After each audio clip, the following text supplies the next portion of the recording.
भानगढ़ का किला आपने सुना ही होगा। जब इसके बारे में आगे मैं बताऊंगी तो आपके रोंगटे खड़े हो जाएंगे। इसके पीछे दो कहानी है। कहते हैं जब अजमेर के राजा भगवान दास किला बनवा रहे थे तो वहीं कुछ दूरी पर गुरु बालूदास तपस्या किया करते थे। जब बालूदास को पता चला कि वहां किला बनवाया जा रहा है तो उन्होंने राजा को अपने पास बुलवाया और राजा को कहा, जो किला आप बनवा रहे हैं मुझे उससे कोई दिक्कत नहीं है, बस एक बात का ध्यान रखना कि किले की ऊंचाई इतनी मत कर देना कि दिन के समय इसकी परछाई मुझ तक पहुंचे और मुझे छुए।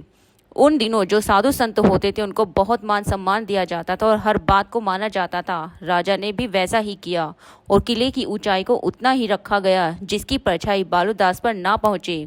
2 पीढ़ियों तक इस बात का ख्याल रखा गया, पर तीसरी पीढ़ी ने इस बात को ज़्यादा गंभीरता से नहीं लिया और उन्होंने किले की कुछ जगहों को और ऊंचा करवा दिया, जिससे किले की परछाई बालूदास तक पहुंच जाती है।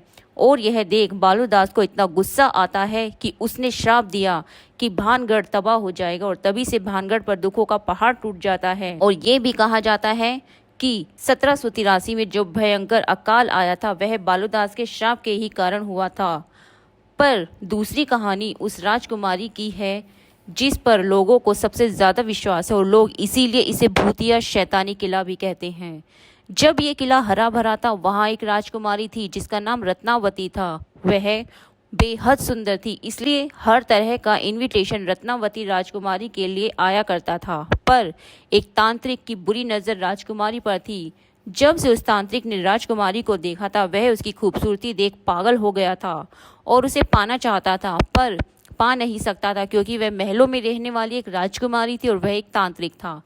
एक बार वहां बाजार लगा हुआ था तो राजकुमारी की दासी वहां तेल लेने आई और जब वापस जाने लगी तो तांत्रिक ने उसे रोक लिया और उस तेल पर मंत्र फूंक दिया ताकि वह राजकुमारी को पा न सके। पर राजकुमारी भी तंत्र की विद्या रखती थी। जैसे ही उसने तेल को देखा उसे शक हो गया और उसने अपनी दासी से पूछा कि तुम्हें कौन मिला था।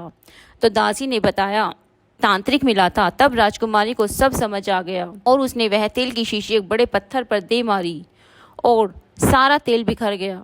जब उस तांत्रिक ने ऐसा मंत्र उस तेल पे फूका हुआ था कि जो भी उसे लगाएगा वह उसके वश में होकर खुद ही उसके पास चला जाएगा। और जिस पत्थर पे वह तेल गिरा था वह लुढ़क कर उस तांत्रिक की छाती पे जा गिरता है जहां वह तंत्र मंत्र की विद्या का पाठ कर रहा था और तांत्रिक समझ जाता है। पर मरते हुए तांत्रिक श्राप देता है कि भानगढ़ तबाह हो जाएगा और सभी लोग मारे जाएंगे और उनकी आत्माएं वहीं भटकती रहेंगी और तांत्रिक मर जाता है। उसके कुछ वक्त बाद वहां एक युद्ध होता है जिसमें करोड़ों लोग मर जाते हैं। कहा जाता है कि उस तांत्रिक के श्राप की वजह से वहां रोने और चीखने चिल्लाने की आवाज़ें आती हैं और इसी वजह से यहाँ सूरज ढलने के बाद जाना सख्त मना है। सो दोस्तों, कैसी लगी आपको ये कहानी? कमेंट सेक्शन में ज़रूर बताएं।